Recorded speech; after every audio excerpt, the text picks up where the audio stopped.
Okay साथियों, तो good evening है सभी को। और देखिएगा आज की अपनी जर्नी अपन शुरू करते हैं। क्वेश्चन आपको सोल्व करते हुए चलने हैं साथ के साथ, ठीक है भाई। तो देखिएगा पहला क्वेश्चन मैंने पुट किया है, पहला क्वेश्चन। और ये मैं आपको बता दूं सारे जितने भी क्वेश्चन है एक स्पेसिफिक मैं बात करूं एंडोक्राइन सिस्टम से लेके आया हूं। कहां से?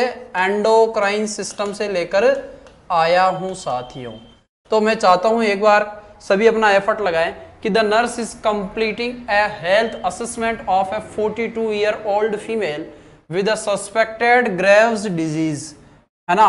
The nurse should assess this client for anorexia, tachycardia, weight gain या फिर कोल्ड स्किन। ध्यान रहे साथियों, ग्रेव्स डिजीज की वजह से क्या हो सकता है? Graves disease is a auto immune condition, auto immune condition. और इसकी वजह से साथियों हाइपर थायरॉइडिज्म हो सकता है, हाइपर थायरॉइडिज्म। तो ध्यान रखना, Graves disease as autoimmune condition of the thyroid gland, जिसमें हो क्या जाएगा? हाइपर थायरॉइडिज्म हो जाएगा।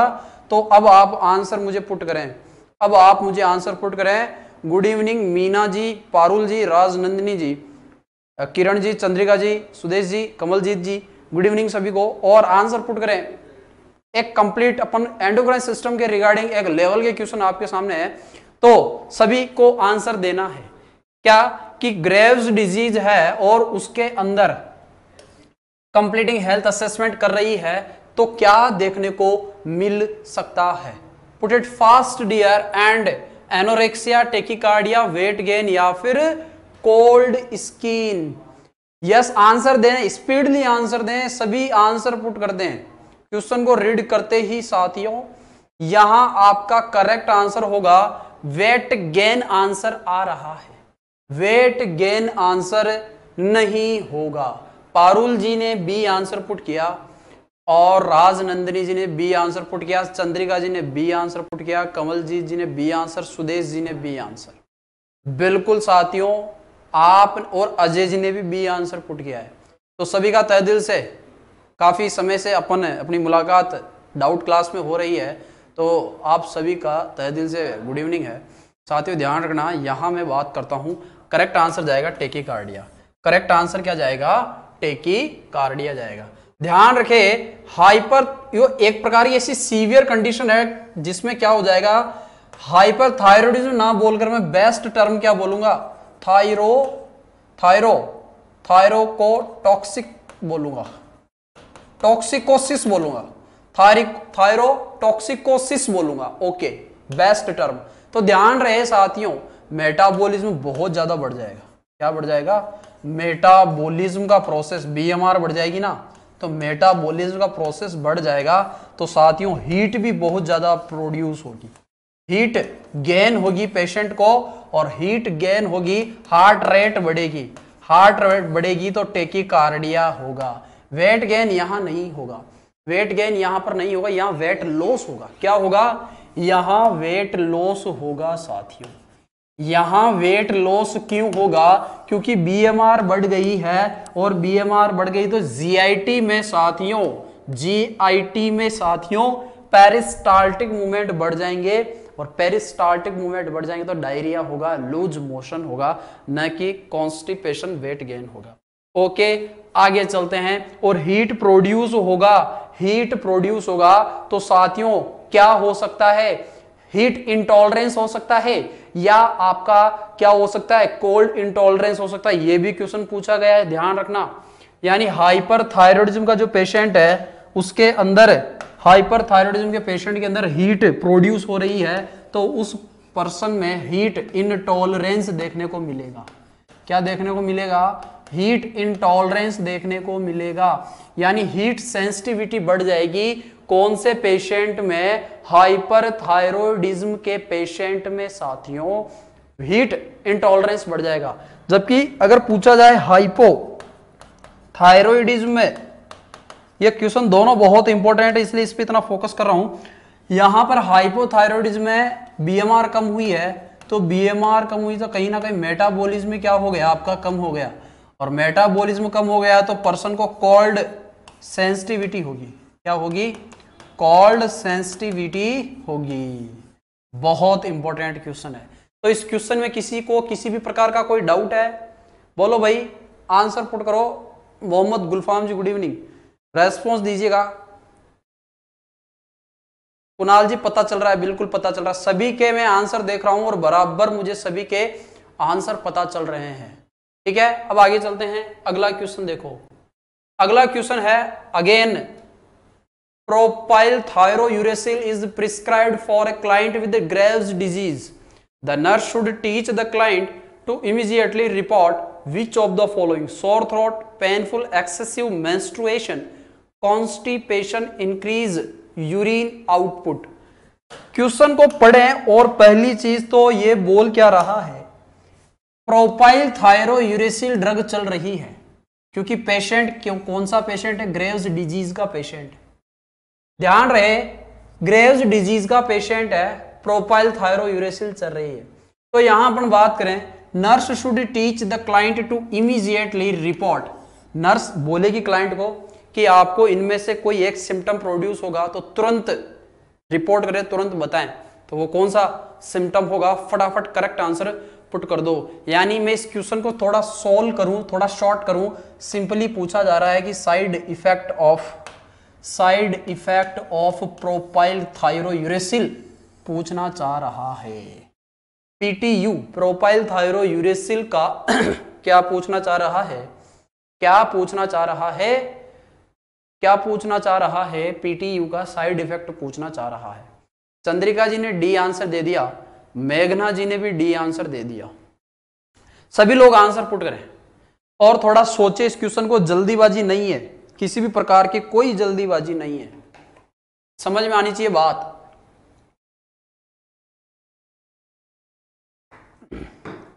ओके, आपके सीएचओ लेवल से क्वेश्चन बन सकते हैं। थायराइड ग्लैंड, ध्यान रखना साथियों, यहां से क्या क्या क्वेश्चन बन सकते हैं। थायराइड ग्लैंड आपकी नेक में पाई जाती है, ध्यान रहे, लार्जेस्ट एंडोक्राइन ग्लैंड है। क्या है, लार्जेस्ट एंडोक्राइन ग्लैंड है साथियों, very very important, butterfly shape की है। कैसी शेप है, बटरफ्लाई शेप की है साथियों, या आपको पूछा जा सकता है शील्ड शेप की है। कैसी शेप है इसकी, शील्ड शेप की है, बटरफ्लाई शेप की है, जस्ट लाइक ऐसी शेप। मैं बटरफ्लाई बनाता हूं तो कुछ इस प्रकार से बन जाती है। ये आपकी थायराइड ग्लैंड है और इस थायराइड में 2 टाइप की सेल होती है, एक तो सी सेल, ठीक है, और एक आपकी पैराफोलिकुलर सेल, सी सेल यानी चीफ सेल, और एक आपकी पैराफोलिकुलर सेल नेक रीजन में पाई जाती है। डी आंसर दे रहे हो, मुझे सभी का आंसर चाहिए। डी यहां पर नेक रीजन में पाई जाती है, जस्ट जो आपका लैरिंग्स है उसके आगे सिचुएटेड है। और मैं आपको क्लियर कर दूं कि इसमें 2 टाइप की सेल पाई जाती है, एक तो फोलिकुलर सेल और एक पैराफोलिकुलर सेल। ध्यान रहे साथियों, वेरी वेरी इंपॉर्टेंट। यहां पर 3 प्रकार के हार्मोन रिलीज होते हैं। कौन कौन से, एक तो आपके thyroxine hormone T3 and T4, एक आपका कैल्सिटोनिन हार्मोन। कौन सा, कैल्सिटोनिन हार्मोन। तो मेरा क्वेश्चन यह है कि कैल्सिटोनिन हार्मोन के लिए कौन सी सेल जिम्मेदार है। चलेगा, राइट आंसर पुट करो, calcitonin. Pooja Bhattacharya D, okay, Mohammed ji D, B, C. यहाँ मैक्सिमम लोग कंफ्यूज हैं और अभी तक एक सिंगल स्टूडेंट का आंसर सही नहीं आया है, एक सिंगल स्टूडेंट का आंसर सही नहीं आया है। थोड़ा दिमाग लगाएं और आंसर पुट करें साथियों। पीटीयू, ओके, प्रोपाइल थायरोयूरेसिल, मैं आपको क्लियर कर दूं, पीटीयू। तो मैंने यहां पर आपके सामने 2 क्वेश्चन पुट किए, एक तो ये मेन क्वेश्चन है, इसको अपन थोड़ी देर बाद आंसर देखेंगे। एक क्वेश्चन ये पुट किया मैंने कि कैल्सिटोनिन हार्मोन कौन सी सेल रिलीज करती है, मैं नाम जानना चाहूंगा, फटाफट राइट आंसर पुट कर दो। और थायराइड, ओके, पहली बार एक स्टूडेंट का आंसर सही आया, जिनका शुभ नाम है राज नंदिनी जी। बिल्कुल साथियों, यहां करेक्ट आंसर होगा sore throat. It's a very important question, sore throat आपका करेक्ट आंसर होगा। बिल्कुल कमलजीत कौर का आंसर आया, कैल्सिटोनिन रिलीज होगा आपका पेराफोलिकुलर सेल से, पेराफोलिकुलर सेल जिसको आप चीप सेल भी बोलते हो। ओके, अब नेक्स्ट ध्यान रखना, ये सोर थ्रोट आंसर कैसे आया, इसका रैशनल समझने की कोशिश करना, इसका रैशनल समझने की कोशिश करना। देखना, PTU, PTU is the drug of choice in, is the drug of choice in hypothyroidism. Hypothyroidism में क्या है साथियों, ये ड्रग ऑफ चॉइस है, बिल्कुल ड्रग ऑफ चॉइस है। सॉरी हाइपरथायरॉयडिज्म में, इसमें हाइपरथायरॉयडिज्म पढ़ रहे हैं अपन, हाइपरथायरॉयडिज्म में ड्रग ऑफ चॉइस, मिस्टेक हो गई है, थोड़ा करेक्ट करें। हाइपरथायरॉयडिज्म में पीटीयू ड्रग ऑफ चॉइस है। अब ये पीटीयू, अगर मैं इसके अगर थोड़ी मैकेनिज्म ऑफ एक्शन की बात करूं तो ये काम कैसे करती है, ध्यान रखना, ये आपकी थायराइड पेरोक्साइड इनहिबिटर है। Thyroid peroxidase inhibitor is responsible to generate a thyroxine, clear है सेल। तो यहां पर इस रिसेप्टर को ब्लॉक कर देती है, इस रिसेप्टर को ब्लॉक कर देगी तो थायराइड आपका थायरोक्सिन का प्रोडक्शन भी क्या होगा, कम हो जाएगा, थायरोक्सिन का प्रोडक्शन भी क्या हो जाएगा, कम हो जाएगा।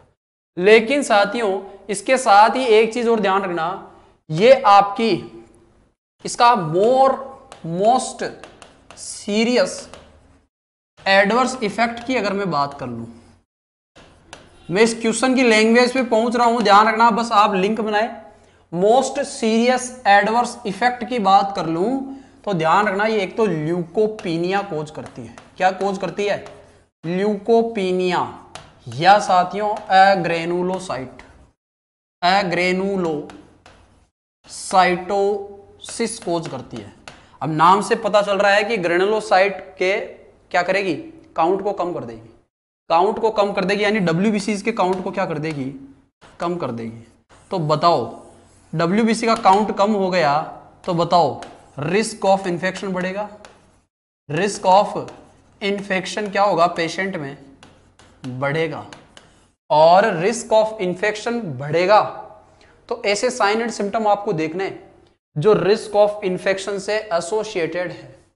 जैसे कि मैं बात करूं, फीवर हो सकता है उसको, ओके, और फीवर हो सकता है, गले में सोर थ्रोट इंफेक्शन यानी फेरिंजाइटिस हो सकता है, सोर थ्रोट हो सकता है, बिल्कुल। तो क्वेश्चन में वापस आइए, क्वेश्चन में क्या दे रखा है, क्वेश्चन में सोर थ्रोट दे रखा है, क्वेश्चन में क्या दे रखा है, सोर थ्रोट दे रखा है। तो आपका करेक्ट आंसर क्या जाएगा, सोर थ्रोट जाएगा, क्योंकि ये डब्ल्यूबीसी के काउंट को रिड्यूस कर देती है। मोस्ट सीरियस एडवर्स इफेक्ट है इसका, क्या मोस्ट सीरियस एडवर्स इफेक्ट क्या है, ये ल्यूकोपीनिया यानी डब्ल्यूबीसी काउंट को रिड्यूस करती है, एग्रेनुलोसाइटोसिस करती है। साथ में साथियों एक चीज और ध्यान रखना, अगर कॉमन साइड इफेक्ट पूछे, कॉमन साइड इफेक्ट पूछे तो आप बता सकते हो हिपेटोटॉक्सिसिटी, हिपेटोटॉक्सिसिटी कोज करती है। लेकिन मोस्ट सीरियस एडवर्स इफेक्ट पूछे, ऐसे क्वेश्चन घूमते हैं और ऐसे हम घूम जाते हैं। मोस्ट सीरियस एडवर्स इफेक्ट पूछे तो ल्यूकोपीनिया आपका एग्रेनुलोसाइटोसिस करती है। बोलो क्लियर है क्या सभी को ये क्वेश्चन? इस क्वेश्चन में बहुत आपका एक लेवल का क्वेश्चन था और बहुत सारे डाउट आपके सोल्व हुए, ठीक है, बताइए तो क्लियर है सभी को? रेस्पॉन्स दीजिएगा, रेस्पॉन्स दे दीजिएगा।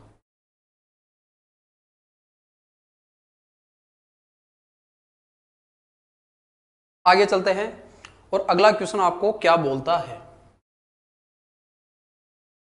अगला क्वेश्चन देखिएगा, the nurse should teach the client to prevent corneal irritation from mild exophthalmos. अब यहां देखो क्वेश्चन की लैंग्वेज क्या बोल रही है, हाइपरथायरॉयडिज्म हो जाता है तो एक्सोप्थैलेमस हो जाता है, यानी आंखों का प्रोट्रूजन हो जाता है, आई बॉल का प्रोट्रूजन होता है। लेकिन क्वेश्चन क्या है, क्वेश्चन यह है कि माइल्ड कहां गया, nurse should teach client prevent corneal irritation from mild. अभी तक स्टार्ट ही हुआ है, यानी इतना सीवियर आपका हाइपरथायरॉयडिज्म नहीं है। तो माइल्ड एक्सोप्थेलेमस में भी आपको कॉर्निया के इरिटेशन को प्रिवेंट करना पड़ेगा। भाई सिंपल है, कॉर्निया इरिटेट होगी ना, आपके ड्राई एनवायरनमेंट के कांटेक्ट में आएगा, तो आप क्या करोगे? ए ऑप्शन है massage the eyes at a regular interval, B option है instilling an ophthalmic anaesthetic as a order, C option आपका wearing dark colour glasses, four option आपका covering both eyes with moistened gauze pad. मैं आपको बता दूं साथियों, hint देता हूं, अगर सीवियर एक्सोप्थेलेमस है, सीवियर एक्सोप्थेलेमस है तो पेशेंट को आर्टिफिशियल टीयरिंग करनी पड़ेगी। आपको नर्स की प्रायोरिटी क्या रहेगी? Artificial tearing to moist the cornea, to moist the cornea. तो क्वेश्चन में है माइल्ड एक्सोप्थेलेमस है, क्वेश्चन में क्या है? माइल्ड एक्सोप्थेलेमस है। तो करेक्ट आंसर क्या होगा? स्पीडली आंसर आना चाहिए, सभी का आंसर आना चाहिए साथियों। ध्यान रहे, मसाज नहीं करनी है, पहला ऑप्शन तो गलत हो जाता है, मसाज कभी भी नहीं करनी है आंखों की। ओके, दूसरा option instill an ophthalmic anaesthetic as a order. Ophthalmic anaesthetic order यानी आपका जो पेन होगा वो बाद की बात है, स्टार्टिंग में माइल्ड कंडीशन है। तीसरा option wearing dark colour glasses, dark colour के ग्लासेस पहनेंगे। डी ऑप्शन आपका covering both eyes with a moistened gauze piece. साथियों ध्यान रहे, यस क्या बात है, तुलसी जी ने सी आंसर पुट किया है, सुदेश जी ने सी, कमलजीत जी ने सी, मोहम्मद गुलफाम जी ने सी और पूजा जी ने 4। ध्यान रहे साथियों, माइल्ड के केस में आपको सनलाइट से प्रोटेक्ट करना होगा पहले उसको, क्योंकि कंडीशन माइल्ड है। ओके, तो पहले आप सनलाइट से प्रोटेक्ट करें, देन करेक्ट आंसर जाएगा wearing the dark colour glasses. Patient को एक्सटर्नल इन्वायरमेंट में डस्ट पार्टिकल, ओके, एयर का डायरेक्ट कांटेक्ट, सनलाइट, इन सबसे बचाएंगे आप उस आइज को, क्योंकि वो कॉर्निया आपका बाहर, सॉरी कॉर्निया नहीं, आइज, आईबॉल आपके बाहर आना स्टार्ट हुए, प्रोट्रूड होना स्टार्ट। और क्लासिकल साइन क्या है इसका? क्लासिकल साइन ही क्या होता है? एक्सोप्थेलेमस होता है। आगे चलते हैं, यस क्या बात है। नेक्स्ट क्वेश्चन है, a client who has undergone a subtotal थायरॉयडेक्टोमी। सब टोटल का मतलब होता है ये आपकी क्या है? थायराइड ग्लैंड है, तो आदि आपने क्या कर दी है? सब टोटल यानी पार्शियली थायरॉयडेक्टोमी करवा दी। Is a subject to complication in the first 48 hour after surgery, the nurse should obtain and keep at the bedside equipment. यानी शुरुआत के 48 घंटे उसको कॉम्प्लिकेशन डेवलप हो सकता है, तो नर्स यहां पर क्या रखेगी? Begin total parenteral nutrition start कर देगी, start a cut down infusion, administer tube feeding या परफॉर्म ट्रैकियोस्टोमी चलेगा। करेक्ट आंसर पुट कीजिएगा, करेक्ट आंसर पुट कीजिएगा। सोचने वाला क्वेश्चन है, दिमाग लगाने वाला क्वेश्चन है साथियों। क्या करेक्ट आंसर होगा? ध्यान रहे, मैं आपकी हेल्प करता हूं कि ये नेक के अंदर पाई जाती है और इसके जस्ट पीछे कौन है? ट्रेकिया है। कौन है? ट्रेकिया। अबाउट 26 कार्टिलेज रिंग का बना होता है। कार्टिलेज रिंग सी शेप की रिंग होती है, सी शेप की रिंग होती है, जो आगे से पूरी होती है, पीछे से क्या होती है? पीछे से क्या होती है? इनकम्प्लीट होती है। अब साथियों क्वेश्चन में यह है, क्वेश्चन में आंसर आना स्टार्ट हो गया। नीलू जी ने 3, मीना जी ने भी डी आंसर पुट किया और पूजा जी ने डी, गुलफाम जी ने डी आंसर पुट किया, नेहा जी ने डी आंसर दे दिया। क्लियर है साथियों? 4 इज योर करेक्ट आंसर होगा। Perform tracheostomy, bed side respiratory set तैयार रखें। कभी भी पेशेंट को रेस्पिरेटरी ऑब्स्ट्रक्शन हो सकता है, रेस्पिरेटरी डिस्ट्रेस डेवलप हो सकता है। तो ट्रैकियोस्टोमी, या अगर ट्रैकियोस्टोमी ऑप्शन में नहीं होता, अदर कोई भी आपके ऑक्सीजन थेरेपी से रिलेटेड आर्टिकल्स, ऑक्सीजन थेरेपी की नीड कभी भी पड़ सकती है पेशेंट को, तो ये तैयार रखेगी डियर नर्स। आगे चलते हैं साथियों, आगे चलते हैं। अगला क्वेश्चन है, अगला question, which of the following symptom might indicate that a client was developing tetany after subtotal thyroidectomy. यानी हाइपरथायरॉइडिज्म हुआ या थायराइड का कोई भी कैंसर वगैरह की कोई भी कंडीशन थी, और क्या हुआ कि डॉक्टर ने थायरॉइडेक्टोमी कर दी, यानी थायराइड ग्लैंड का रिमूवल कर दिया, लेकिन एक प्रॉब्लम डेवलप हो गई पेशेंट में। एक प्रॉब्लम साथ में क्या डेवलप हो गई पेशेंट में कि उसमें टिटेनी डेवलप हो गया, टिटेनी डेवलप हो गया आफ्टर सब टोटल थायरॉइडेक्टोमी। तो टिटेनी को आपको पहचानना है। पहला option pain in the joint of the hand and feet, B option आपका tingling in the fingers, C option bleeding on the back of the dressing, या फोर्थ ऑप्शन आपका tension on the suture line. चलेगा, correct answer put करें, right answer देते रहे, speedly answer देते रहे, speedly answer देते रहे साथियों। सुदेश जी ने बी आंसर दिया, ओके, और आगे बढ़े।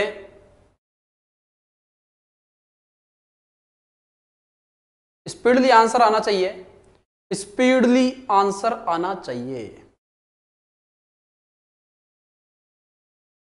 क्या बात है, शानदार रेस्पॉन्स, बहुत बढ़िया रेस्पॉन्स श्वेता जी, ओके। मीना जी, पारुल जी का डी गलत है, और पूजा जी ने बी आंसर पुट किया, बहुत। सुदेश जी ने बी आंसर पुट किया, अजय जी, ध्यान रहे सभी का करेक्ट आंसर आ रहा है जो भी बी आंसर पुट कर रहा है।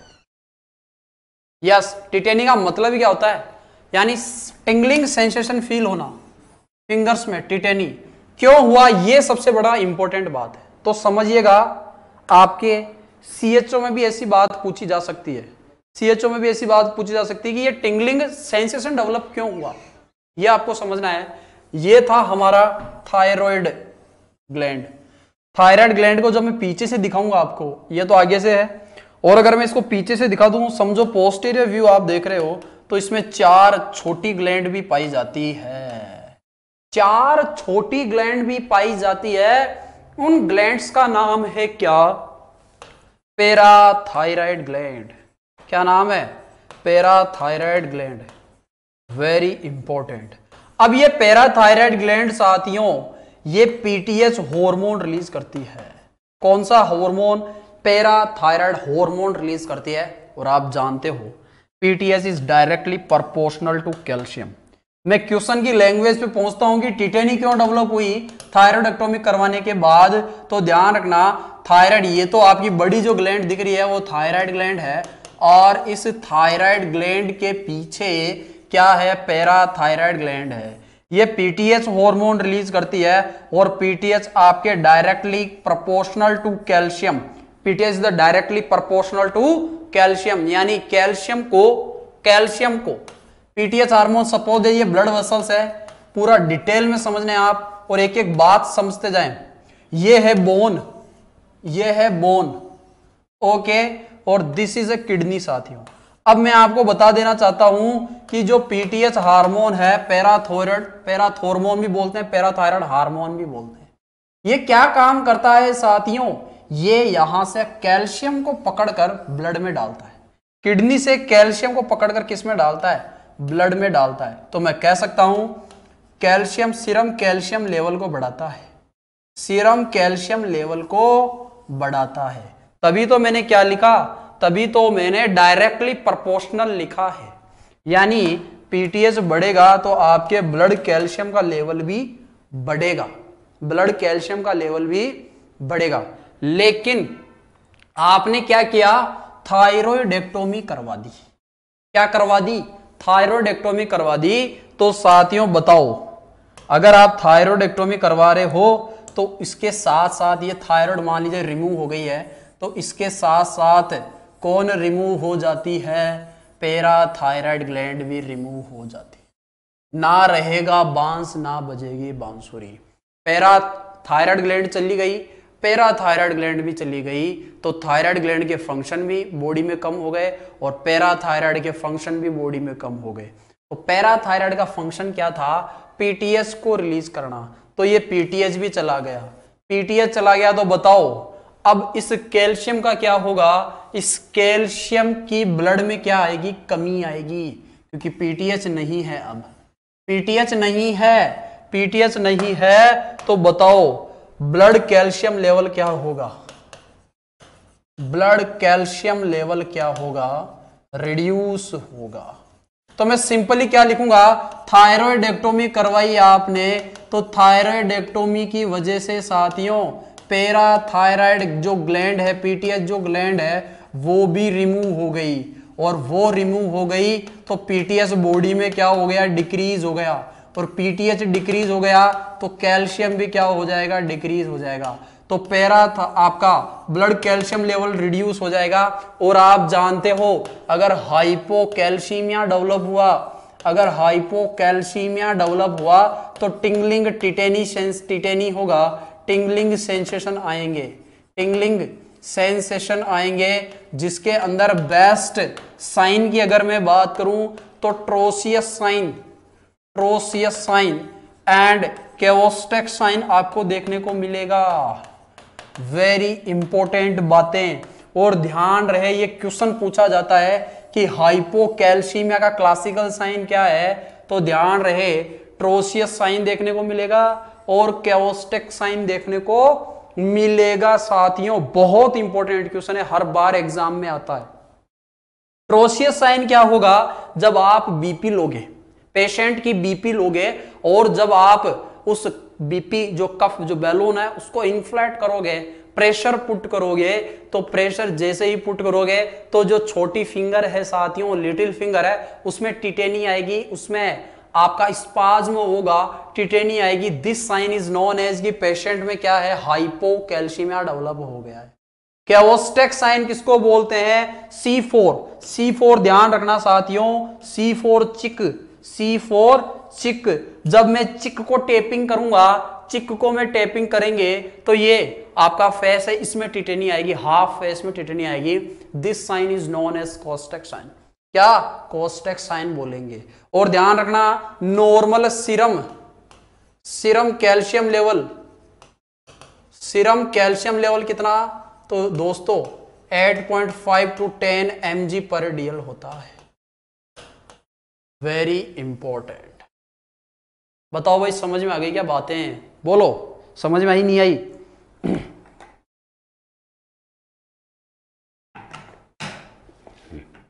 रिवीजन बढ़िया चल रहा है आपका, एंडोक्राइन सिस्टम का रिवीजन? बोलो।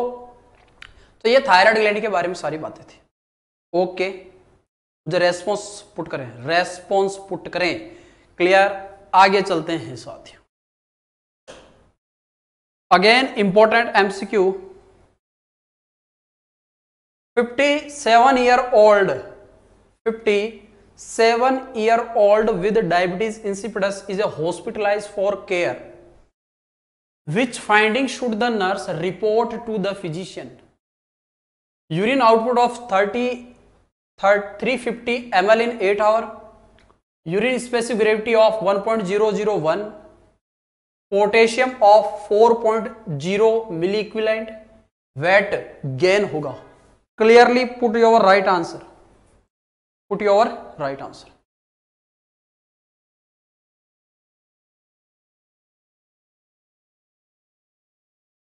बोलो भाई, आंसर पुट करो। यस, स्पीडली आंसर आना चाहिए सभी का।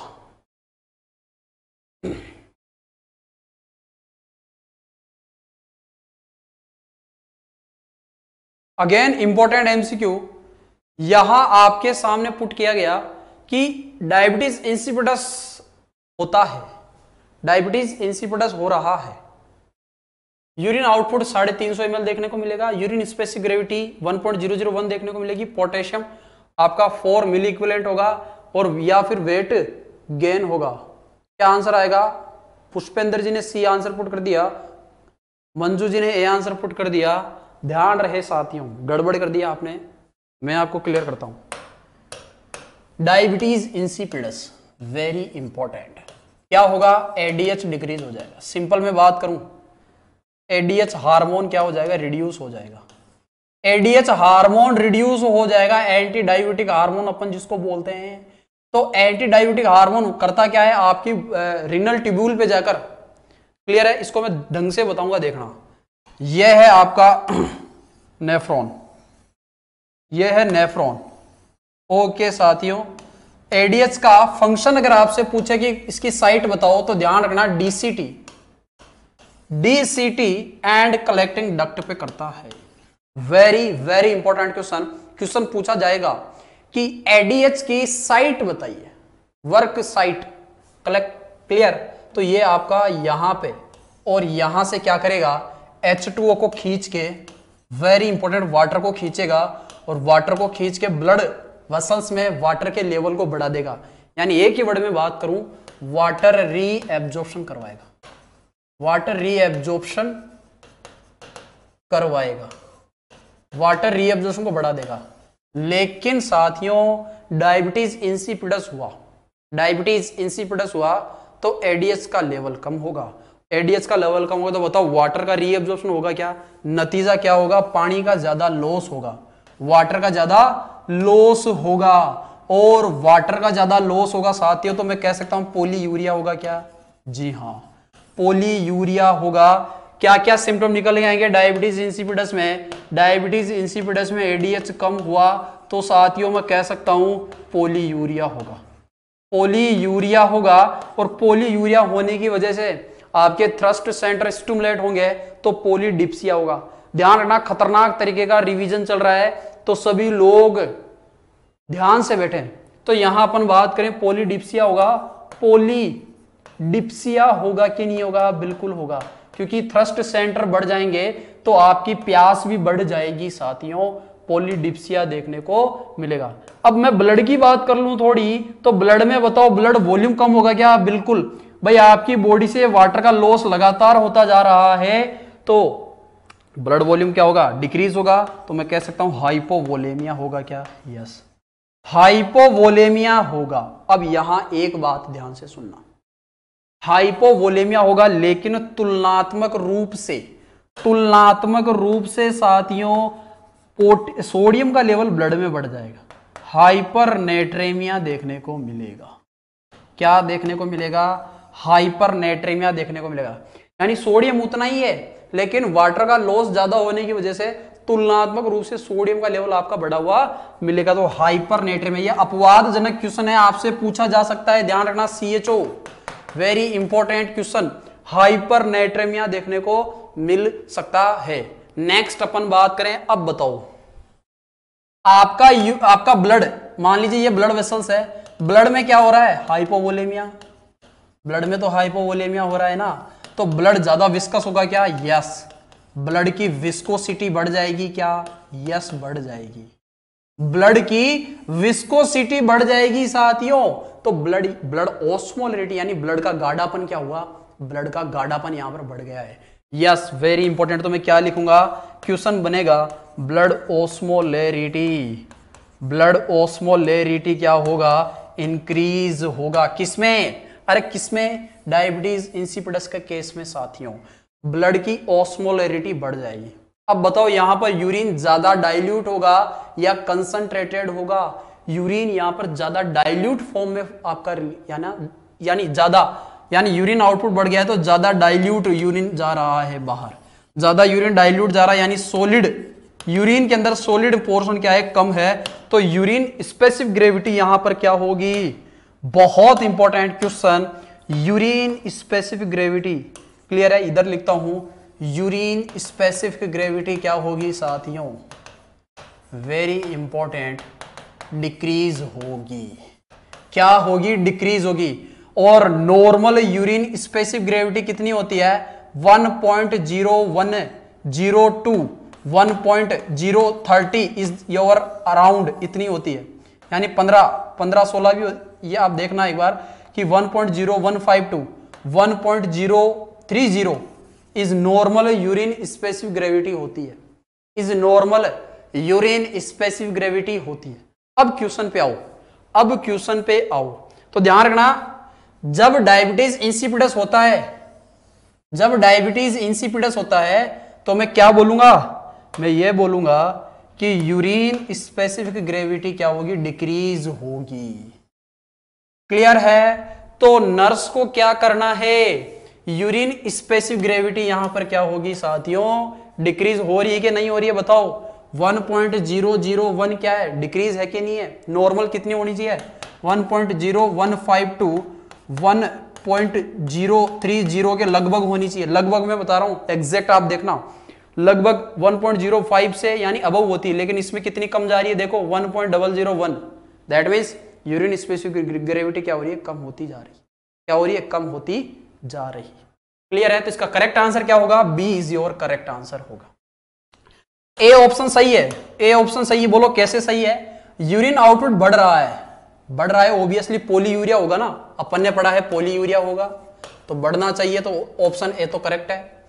पोटेशियम का यहां पर कोई लेना देना नहीं है, हाँ है, बट यहां इस क्वेश्चन में इसका कोई लेना देना नहीं है।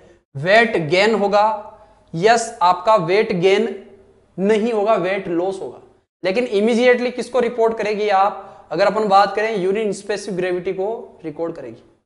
बोलो क्लियर है? यस साथियों, तो ये क्वेश्चन देखो कितना कंसेप्चुअल था, ये सारी बातें आपको क्लियर है? बोलो भाई। तो क्वेश्चन मैं मार्क कर देता हूं, क्वेश्चन पूछा जाएगा, देखो this is question and it is also a question. Next अपन आगे बढ़ते हैं, आगे देखिएगा, अगला क्वेश्चन है, a client with type 1 diabetes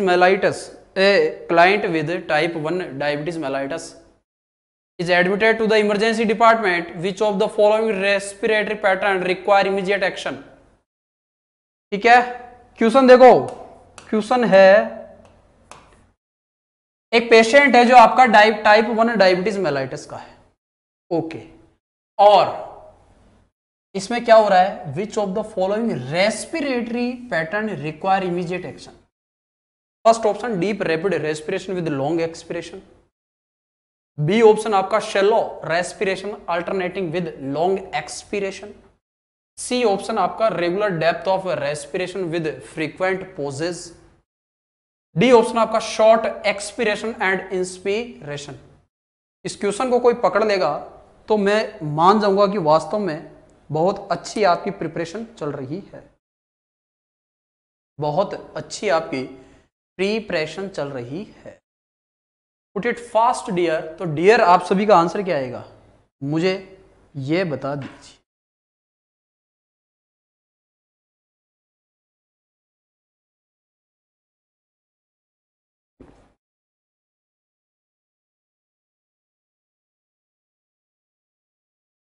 यहां करेक्ट आंसर क्या जाएगा, यहां करेक्ट आंसर जाएगा साथियों टाइप 1 डायबिटीज मेलाइटस।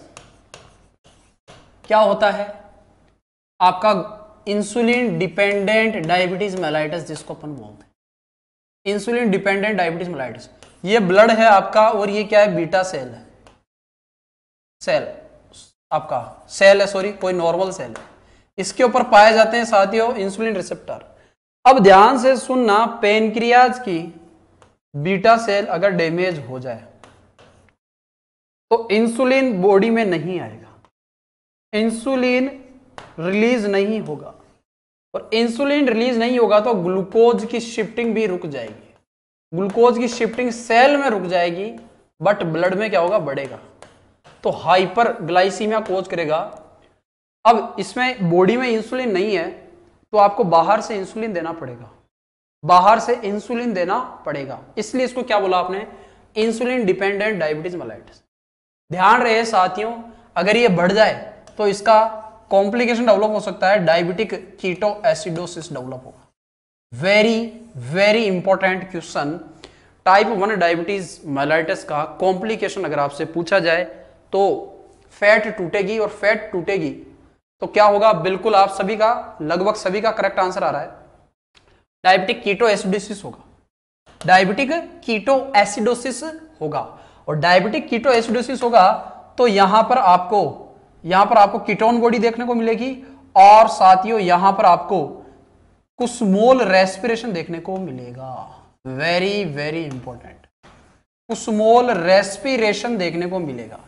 अब यह कुस्मोल रेस्पिरेशन क्या चीज होती है, यानी जब जब कीटोन का प्रोडक्शन बढ़ जाता है, कीटोन बॉडी बढ़ जाती है, तो साथियों ध्यान से सुन लेना, कुस्मोल रेस्पिरेशन देखने को मिल सकता है। और कुस्मोल रेस्पिरेशन का मतलब ही क्या होता है, deep rapid respiration with long expiration. Deeply सांस लेगा, डेप्थ बढ़ जाएगी, रेट बढ़ जाएगी, depth and rate of respiration बढ़ जाना क्या कहलाता है, आपका कुस्मोल रेस्पिरेशन कहलाता है।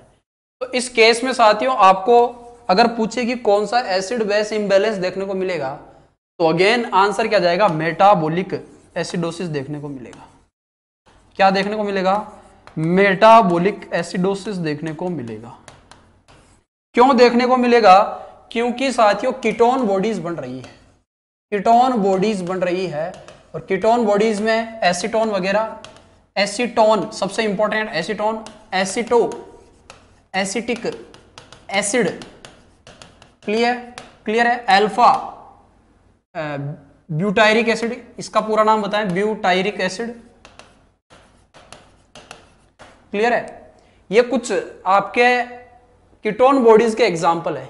तो बॉडी में इनका कलेक्शन, और ये क्यों हुआ, क्योंकि फैटी एसिड टूटेंगे, फैटी एसिड का डाइजेशन शुरू हो जाएगा, इस वजह से इनका ब्रेकडाउन होगा, डाइजेशन होगा, ब्रेकडाउन होगा, तो कीटोन बॉडीज का प्रोडक्शन बढ़ जाएगा।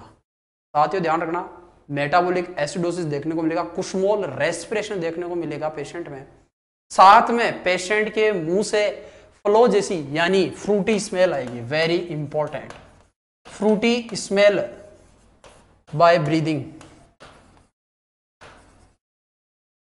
ये क्वेश्चन बहुत इंपॉर्टेंट है, ये इंपॉर्टेंट है एंड ये इंपॉर्टेंट है एंड ये इंपॉर्टेंट है साथियों। सभी को क्लियर हुआ? जी हाँ। तो इस प्रकार से आपको पढ़ना है, रैपिडली फास्टली आपको पढ़ते हुए चलना है, डीपली आपको पढ़ते हुए चलना है। कीटोन बॉडी पूछे तो एसीटोन, एसिटो एसिटिक, और एसीटोन की वजह से मुंह से कैसी बदबू आएगी, फ्रूटी स्मेल आएगी पेशेंट के मुंह से, फ्रूटी स्मेल आएगी पेशेंट के मुंह से साथ। ओके, चलिएगा आगे चलते हैं। यस, बीटा हाइड्रोक्सी है पूरा नाम, बीटा हाइड्रोक्सी। कमलजीत कौर, बहुत अच्छी सी आपकी स्टडी चल रही है। बीटा हाइड्रोक्सी ब्यूटारिक एसिड, इसको अपन बोलते हैं। क्लियर, आगे चलते हैं। Very important, very very important. एक मैं आपको बता दूं, एक तो फ्रूटी स्मेल होता है, फ्रूटी स्मेल तो देखने को मिलता है डायबिटिक कीटोएसिडोसिस में। मेरा क्वेश्चन यह है, माउजी ब्रीदिंग किस में देखने को मिलती है? फटाफट राइट आंसर पुट करो। माउजी ब्रीदिंग किस में देखने को मिलती है? माउजी ब्रीदिंग, ऐसा लगेगा कि पेशेंट के मुंह से जैसे चूहे मर जाते हैं, रोडेंट्स वगैरह, वैसी एक दुर्गंध ब्रीदिंग के थ्रू आपके प्रोड्यूस होगी। कौन सी डिजीज में देखने को मिलता है? फटाफट राइट आंसर पुट करो, जल्दी से, स्पीडली आंसर आना चाहिए।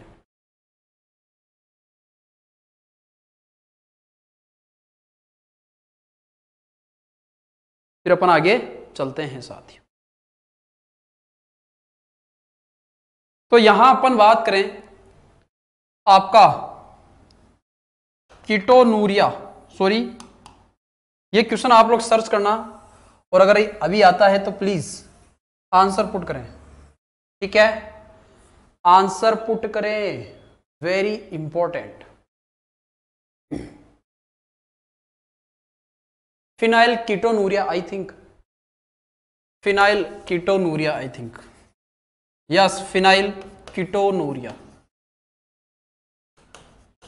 वहां आपको देखने को मिलेगा माउजी ब्रीदिंग।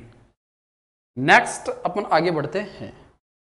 नेक्स्ट क्वेश्चन देखिएगा, विच of the following condition is the most significant risk factor of the developing of type 2 diabetes mellitus, cigarette smoking, high cholesterol diet, obesity या फिर हाइपर टेंशन साथियों? फटाफट राइट आंसर पुट करो, फटाफट right answer दे दीजिएगा। बच्चे में स्पेशली अपन बात करें कि आपका जो फिनाइल एलेनिन है उसकी टॉक्सिसिटी हो जाए तो फिनाइल कीटोनुरिया देखने को मिलेगा, उस केस में आपका माउजी ब्रीदिंग देखने को मिलेगी। यहां आंसर क्या आएगा स्पेशली? यस, आंसर पुट करो, विच of the following condition is the most significant. Question के लेवल कैसे क्या लग रहा है आपको? Significant risk factor for the development of A type 2 diabetes mellitus, cigarette smoking, high cholesterol diet, obesity या फिर हाइपरटेंशन। मैं आपको क्लियर कर देता हूं साथियों, टाइप 2 जो डायबिटीज होती है जिसको non insulin dependent diabetes mellitus भी बोलते हैं।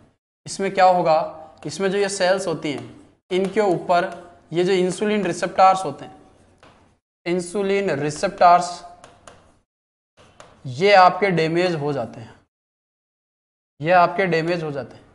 तो कहने का मतलब इंसुलिन रेजिस्टेंसी, बॉडी में इंसुलिन तो है लेकिन इंसुलिन का इफेक्ट नहीं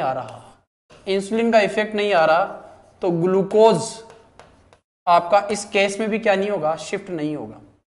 बट इंसुलिन है लेकिन आप ग्लूकोज की शिफ्टिंग इसमें नहीं करा पा रहे, सेल में नहीं करा पा रहे, इसलिए इसमें बॉडी में इंसुलिन प्रेजेंट है, इसलिए नॉन इंसुलिन डिपेंडेंट डायबिटीज इसको आपने बोला है। यहां करेक्ट आंसर जाएगा बिल्कुल C is your absolutely correct answer होगा।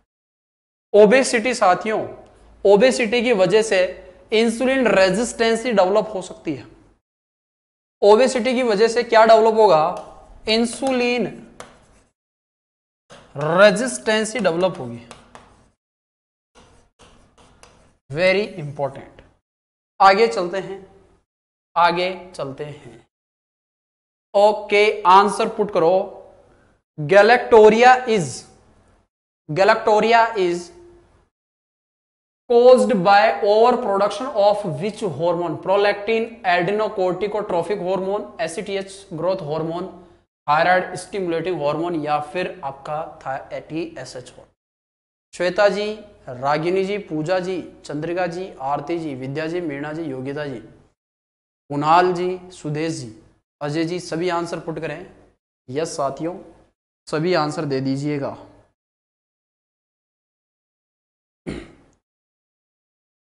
गैलेक्टोरिया आपका caused by over production of which hormone? Prolactin की वजह से, एसीटीएच की वजह से या आपका ग्रोथ हार्मोन की वजह से या आपका TSH की वजह से साथियों? चलिएगा, put your right answer,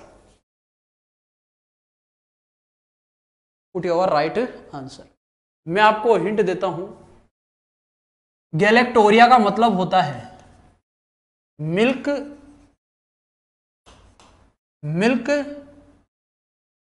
over production. Milk over production की वजह से आपका गैलेक्टोरिया। क्या आंसर आएगा? थायराइड स्टिमुलेटिंग हार्मोन दे रहे हैं कई लोग, फोर्थ आंसर तो नहीं होगा, करेक्ट आंसर दीजिएगा साथियों। अजय जी ने एक आंसर दे दिया और श्वेता जी एक, मनीषा जी एक। ओके, यहां आपका जो भी ए आंसर पुट कर रहे हैं सभी अपने दोस्त, बिल्कुल। इस बार तो भूपेंद्र जी का भी आंसर आया।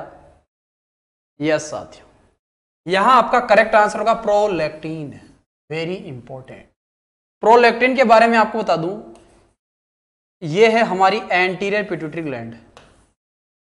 एंटीरियर पिट्यूटरी ग्लैंड ये वाली, this is a posterior pituitary gland.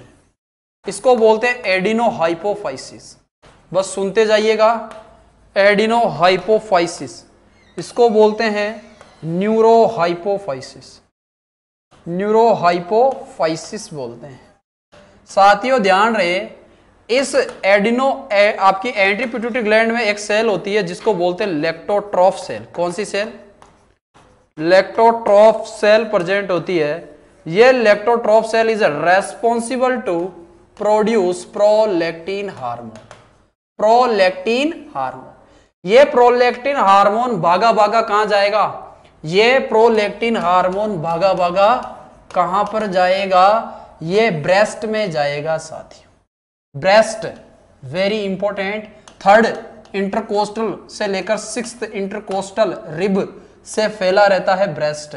Breast के अंदर जो मेमोरी ग्लैंड्स होती है, मेमोरी ग्लैंड्स होती है साथियों, ये आपकी मेमोरी ग्लैंड्स होती है, इन पे वर्क करेगा और इनसे क्या करवाएगा? इनसे करवाएगा मिल्क का प्रोडक्शन करवाएगा। मिल्क का क्या करवाएगा? प्रोडक्शन करवाएगा।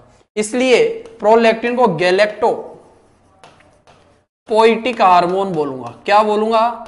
गैलेक्टोपोइटिक हार्मोन बोलेंगे। वेरी इंपॉर्टेंट, गैलेक्टोपोइटिक हार्मोन बोलेंगे क्योंकि ये क्या करेगा? मिल्क का प्रोडक्शन करेगा। एंड आया कहां से? तो एंटीरियर पिट्यूटरी ग्लैंड की लेक्टोट्रॉफ सेल से आया। लेक्टोट्रॉफ सेल से आया साथियों। ठीक है, वेरी इंपॉर्टेंट। ठीक है भाई, वेरी इंपॉर्टेंट।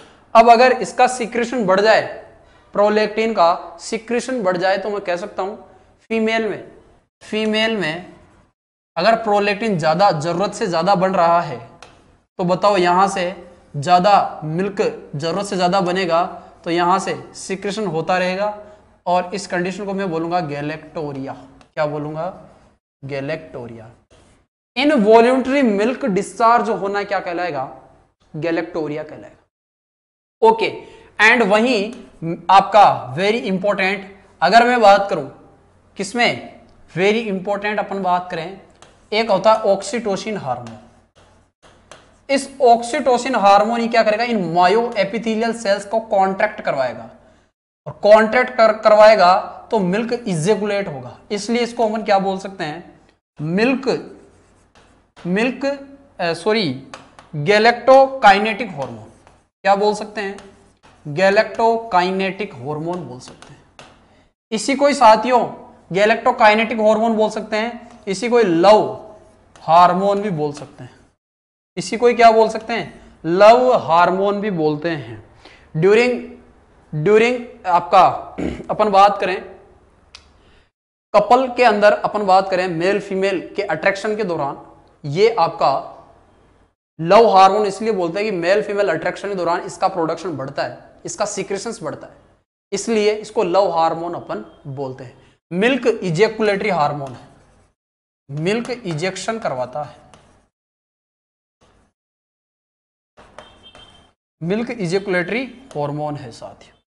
अब ध्यान रहे ये आता कहां से है?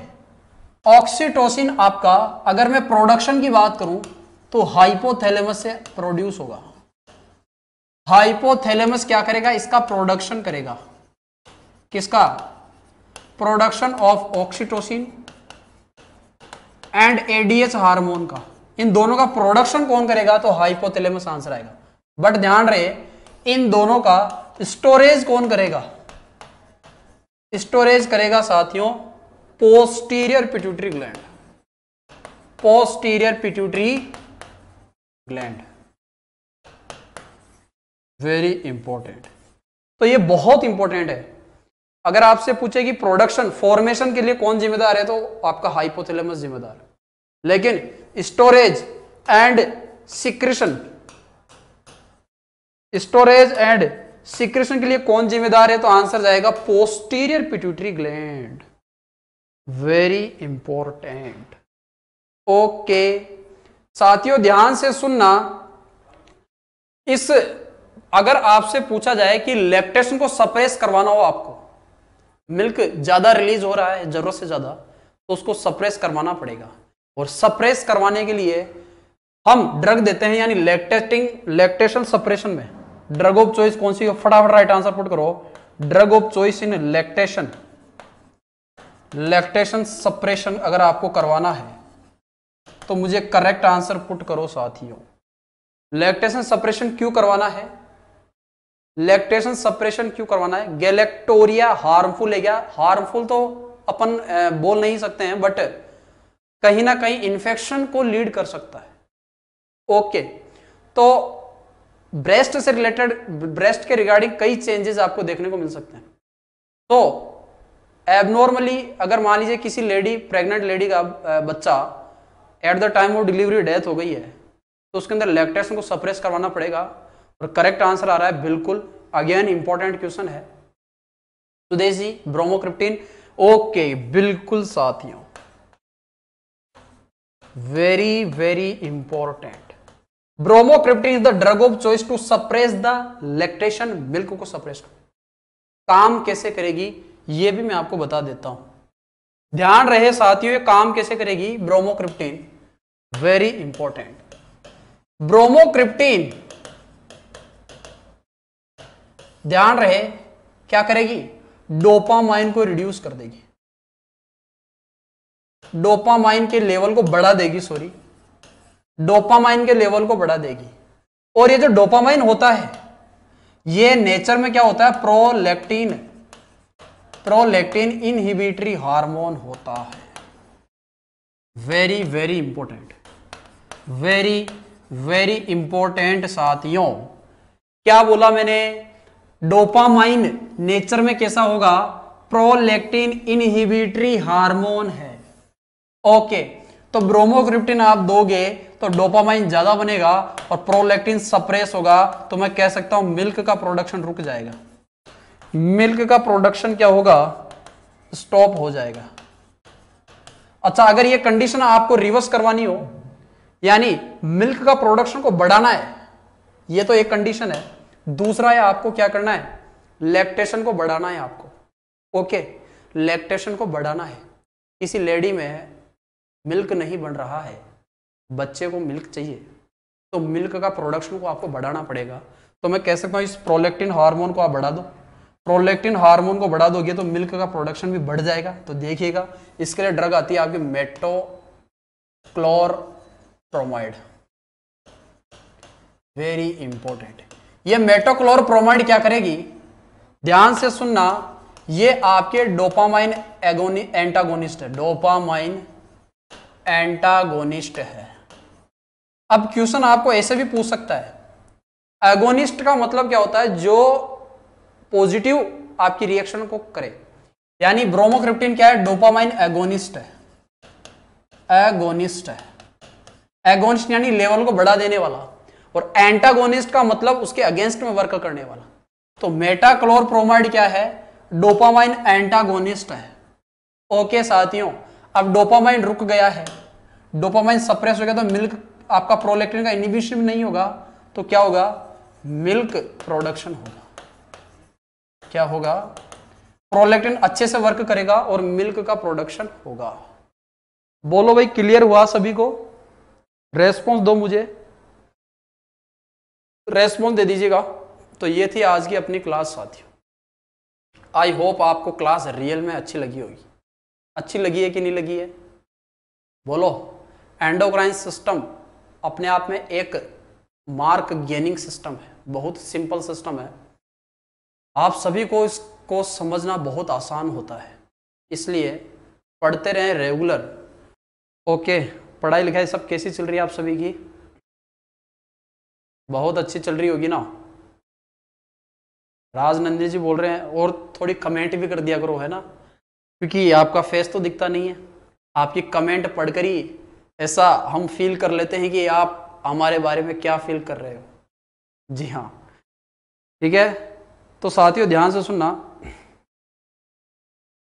फर्स्ट टाइम ऑनलाइन ज्वाइन किया है तो ऑनलाइन ज्वाइन किया है तो आई होप आपको क्लासेस भी बहुत अच्छी लग रही होगी। साथियों, अपना जो लेवल ऑफ नॉलेज है वो कौन बढ़ाएगा, ये अपन ही बढ़ाएंगे। यानी कई लोग बोलते हैं ना कि हम इतना सा ही पढ़ेंगे, इतना सा ही पढ़ेंगे। ध्यान रखना, आप जितना आप पढ़ते हो उतना वो एम्स छोड़ के चलता है, समझ रहे हो, छोड़ के चलता है। अपने पढ़ने की कैपेसिटी को बढ़ाएं, अपने नॉलेज, अपने माइंड की कैपेबिलिटी को एक्सपांड करें, अपने आप को ब्रॉड लेवल पे चीजों को गेन करने के जैसा बनाएं। ठीक है, ओके साथियों, बस इतना ही बोलूंगा, इतना ही बोलूंगा। नेक्स्ट आपकी, जी हाँ, सभी को जिनका भी एग्जाम है उनको एडवांस में मेरी तरफ से बेस्ट ऑफ लक है, और आई होप आपको इस प्रकार इस बार सफलता जरूर मिलेगी। तो फिर चलते हैं, पढ़ते रहें साथियों, बढ़ते रहें। और एक चीज और मैं आपको बता देता हूं कि क्लास को अपने फ्रेंड्स को ज्यादा से ज्यादा टेस्ट पेपर लाइव के बारे में बताएं, शेयर करें। हमारा प्रचार कौन करता है? आप लोग ही करोगे। तो चलिएगा, फिर चलते हैं और फिर मिलेंगे, मिलते रहेंगे। तो धन्यवाद सभी को।